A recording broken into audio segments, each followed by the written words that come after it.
Welcome, students. This is going to be how we meet for at least the next week or so.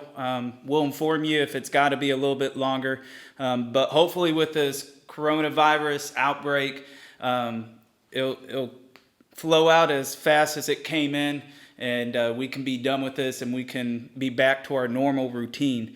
But for right now, this is how we're going to meet on Wednesday nights. And I'm excited to do this. I'm excited to be able to give you guys a message on Wednesday nights. And we're starting a brand new series starting tonight called See No Evil. See No Evil. And I want you to think about this. What do you think about when you hear the word injustice?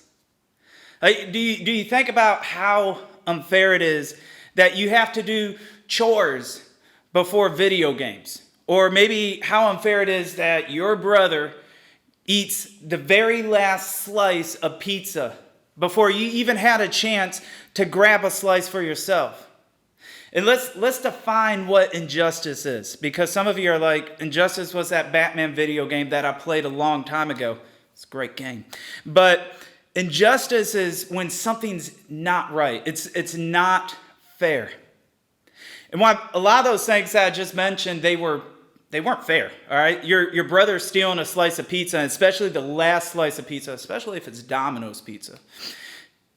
You know, to me, that's injustice. But for most of us, when we hear the word injustice, we tend to think about really, really big issues that are in the world. Issues like famine or slavery or disease. Things that we know 100% we know aren't right. And injustice, it doesn't occur simply when bad things happen. And we're not talking about, a tough hair day. I know I'm losing mine up here. Or maybe flunking a test. Injustice doesn't happen because something really bad happens. But injustice happens when someone is treated bad or is even sometimes treated in an evil way. You know, a lot of us are dealing with this coronavirus right now. And some of us might even look at that saying that this is really treating me in an unfair way. I don't get to spend time with my friends. It has stopped the things that I want to do. Let's be honest, it has stopped college and NBA basketball. My heart is broken for my Louisville Cardinals. Go Louisville. But when a human's being treated as though they are less than a human being, guys, that's injustice. When someone is treated like their property or their trash or as they're even expendable, they're not deserving of dignity, of safety, or even food to live their lives. They're being victimized by what we call injustice. And guys, that's wrong. And we all know that. I think we all see that. That kind of injustice, it's not difficult for us to see. And when someone is treated as less than the person that God has created them to be, we all look and we think, man, that's not right. That's not cool. And that brings us to this guy right here. Some of you have maybe used this emoji, and sometimes this guy's associated with the phrase, see no evil. See no evil. It's a universal symbol of covering our eyes and not seeing something. And you guys just thought it was this cute little monkey covering his eyes. Nah, you guys are scammed. That seems crazy. How can anybody not see evil? How can anybody not see injustice? It's everywhere. And that's what this series is all about. See no evil. Seeing and acknowledging what's exactly right in front of us. In fact, all the time. The injustice that we're going to talk about tonight isn't the injustice that's out there. It's not the injustice that we only think that happens in other places in the world. The kind we see and we raise our eyebrows at and we say, man, that's not right. The injustice that we want to talk about tonight is a kind that we don't usually see. It's a kind of injustice we typically step over. And that's what this series is about. Not injustice in the world, but injustice in our world. Injustice, it's easy to see when it's a headline or a big dramatic story. But when it's impacting people in our own town, people that we know, people that we love, sometimes we just want to overlook it. And we may even choose sometimes not to see it entirely. So even though we can spot this injustice so simply, we see it all over the place. Sometimes we just want to step right over top of it. We don't want to deal with it. You know, maybe there's an elderly lady that's in our church, and she simply doesn't get the attention and the love that she probably deserves, especially from us students. Or maybe there's a family in your community that you know is suffering right now. Maybe it's a loss, a death in their family. Or maybe there's a student right here in your small group, and you know that they're struggling. It could be a plethora of different things in their life, but you know that they're struggling with something. Whatever it is, injustice is happening all the time, and we don't see it. It's happening right in front of us. We look right past it. But here's the issue. We can't be part of the solution.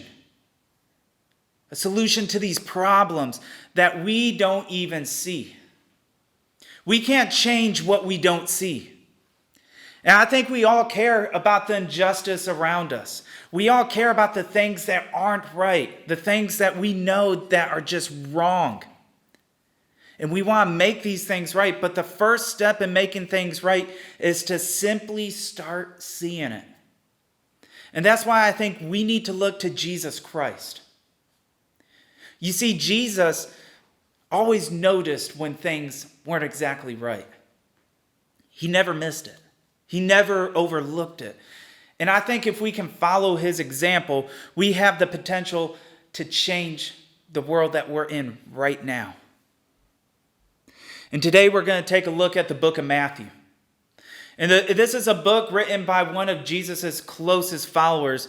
And in this story, Jesus makes this huge statement and addressing the injustice that's in our world.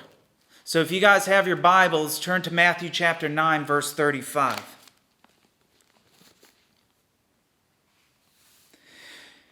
And it says, Jesus traveled through all the towns and villages of that area, teaching in the synagogues and announcing the good news about the kingdom, and he healed every kind of disease and illness. So Jesus was teaching, he was healing, he was helping people. I mean, that's who Jesus was. He shared the message of God's kingdom. And now when Jesus talked about the kingdom, he talked about things like slaves being set free, their shackles being broken, the oppressed being rescued, the hungry being fed, the poor being taken care of, and those who have been cast out being welcomed into God's love. And in other words, Jesus was talking about justice, not injustice. He was talking about all the injustice in the world being made right in the kingdom of God. That was his message. And because of that, everywhere he went, Jesus had something to say. And a lot of the times, it was on the act of injustice in the world. And here's what I mean. When he saw the crowds, And there were thousands of them usually. When he saw the crowds, he had compassion on them. Because they were confused, and a lot of them, they were hopeless. Maybe some of you are feeling that way right now.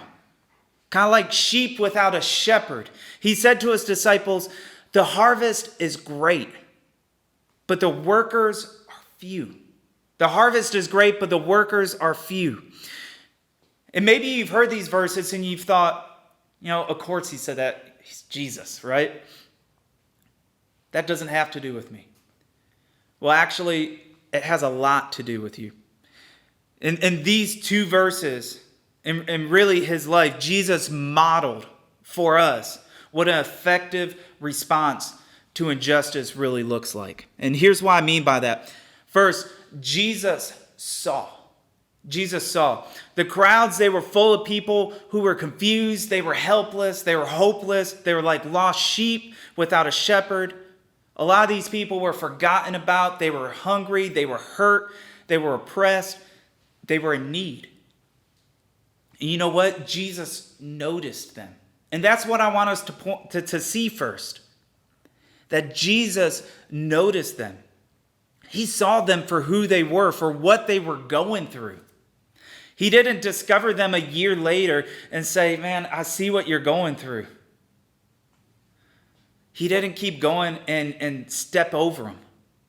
Jesus saw the people around him, and he noticed the need around him. He noticed when a human being wasn't being treated like a human being. And when he saw, second, Jesus cared. The verse says Jesus had compassion. He had compassion, which is just another way of saying that Jesus deeply cared about the people that he saw in need. His heart was moved for him. And that's what should happen when we see injustice in our world today. Our hearts should be moved. So we get that Jesus saw, he cared, and then thirdly, most importantly, Jesus acted. He actually did something about what was in front of him, what was going on around him. Not only did he love people, not only did he feed people, not only did he heal people, not did he forgive them, he set them free, but he also cared for his followers. And he called them to do the same. Look at the last part of this verse. It says in Matthew 9:37, he said to his disciples, the harvest is great, but the workers are few. The harvest is great, the workers are few. So what's a harvest? What exactly is a harvest? So this is Farming 101. We live in a farming community, so a lot of you know what farming is. But when a farmer plants his seed, right, he cultivates the land. He really digs up the dirt. He takes this seed, he puts it in the ground, he waters it, he nurtures it. And then after a while, after sunlight and growth and nurturing, it starts to grow. And when it's grown in the right soil, it produces a harvest. It produces a harvest. And he's saying that there's a lot of this harvest out there. There's a lot of things for us to pick, for us to grab at. There's a lot of opportunities for us to grab at. But yet there's very, very few people that are actually willing to do it. In the same way, Jesus is saying that there's a big potential for harvest in the world. And while this need is massive, it's huge, the people who are actually seeing, the people who are caring and loving and doing something about it, they're acting. Well, there's few of them. There's so little amount of people that are actually willing to do something about it. And that's why Jesus called his followers to act, to step into the work, to start doing something about the injustice that's in this world around them. And in the same way he pointed it out to his disciples, he's pointing it out to us right now, tonight. But in order to actually respond to injustice the way that Jesus does, we have to first see. Because serving starts with seeing. Now, I want you guys to really get this point. Serving starts with seeing. Jesus saw, he cared, he loved, and then he acted. He changed the lives of people every single day who are being impacted by injustice. And guys, he's inviting us to do the exact same thing starting now. Imagine what your homes, what your communities would be like, even in the midst of this coronavirus outbreak. What would it look like if you started responding to the people around you the way that Jesus did? Even if we have to do this social distancing that we're asked to do, what are ways in your community that you can reach out and truly care for people that need that care? Because Jesus knew that when we see, when we care, when we act, we can make a real difference. But to make a difference, we need to follow Jesus' example. So first we have to see. Serving starts with seeing. And we're going to have to start seeing the poverty, the need, the loneliness, the hurt, the crisis. That's right here, right in front of us. And we're going to have to open our eyes to the opportunities that are right here, right in front of us. And today, maybe you just need to commit to begin to pray this simple prayer. God, open my eyes. Second, we need to care. Once we begin to see all this injustice, all this hurt, all this wrongdoing in our communities, our hearts need to break. They need to break for the people around us. And honestly, for most of us, the reason our hearts don't break, it really isn't that we don't care. It's because we're not moved by it, because it's becoming normal to us. And guys, that's sad. That's the culture we live in today. We've become so used to the injustice that's in our lives, we've forgotten this isn't how it's supposed to be. And so I think the best place to start is by asking God to help us remember. God, break my heart for what breaks yours. Help break my heart for what breaks yours. And third, we need to do. We have to follow Jesus' footsteps and actually take a step towards doing something to right the wrongs that are in our world. We have to do something about it. What good is all this teaching, all this knowledge that you learn every single Wednesday night if you do absolutely nothing with it? What good is it? And if that's overwhelming for you, I don't want you guys to worry, because I'm not asking you to step into every single injustice in the world. I'm not asking you to clear up world poverty or hunger. All I'm asking you is to take that one small step. And we talk about small steps all the time.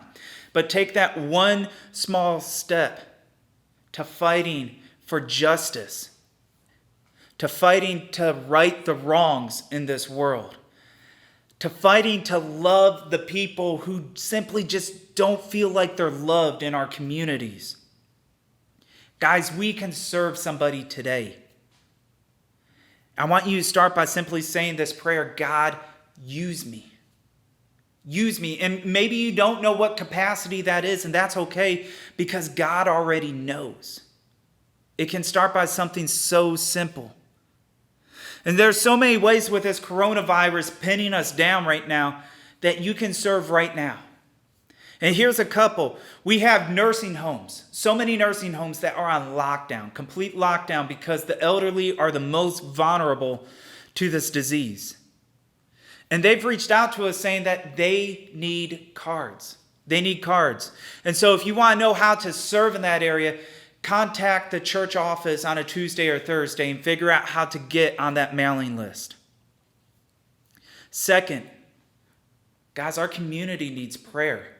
Our nation needs prayer. Quite frankly, our world right now needs prayer. This is in every single continent. Our world needs prayer for this virus. And more importantly, that when this virus hits, and it's going to hit big at some point, but when it does hit, that instead of this fear overwhelming us, that we will cling to the truths of God. See, do, care. And that's the model that Jesus set for us to follow. And I believe it's a model that can change the world. It can change our worlds. It can be a start. And it can all start with a scene. Serving starts with seeing. So this week, in the middle of our lives, in the middle of this coronavirus, everything's turned upside down. School's canceled. Everything's closed down. I just want you to focus on your first step. Focus on seeing. Ask God to open your eyes to those in need around you. When was the last time you checked with somebody in your small group just to see how they're doing? People who are suffering. People who are being forgotten. Some are made to feel worthless. Ask God to help you see it. So remember, serving starts with seeing. We can't be solutions for problems that we don't even see, but I truly believe that when you start to see, you guys will be such an amazing generation who truly brings change to our world. Let's pray. God, we love you. And God, we thank you just for always being there for us and for being such a great example. God, when there's so much wrong, there's so much evil in our world, God. Whether that's disease, whether it's poverty, whether it's injustice, God. God, we know that you are in control of all situations. And God, I pray that you open our eyes to see the injustice around us, to see the ones who are truly hurting, to see the ones that are in need. And God, I pray that you give us the strength and the courage to reach out to them with your love.